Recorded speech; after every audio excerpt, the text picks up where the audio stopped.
ndeko lokate azali bongo graveur aye kotala biso na lingala facile biloko azali kosala bolanda na ba image oyo ekosepelisa bino makasi.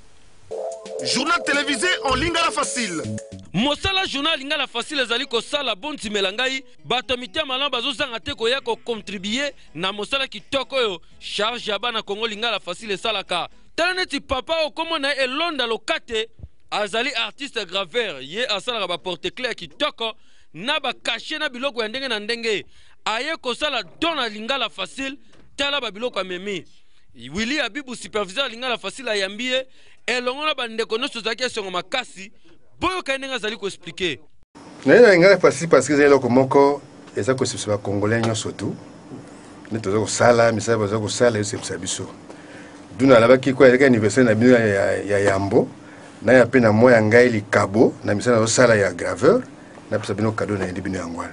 Ba vena sala liboso na ko banda tango komba ezalaka ya komba format na ali. Ngam de salaka ba makaro ya ba presse ou ba toka états Unis ngam de salaka ya motango wana. Pour le moment référence na ngai eli ya mokoelo eli na kati ya sala pionnière ya sénat na biso ba kito tuza na kati ba table ba sénateur ba fanda kana c'est moi qui avais fait ça.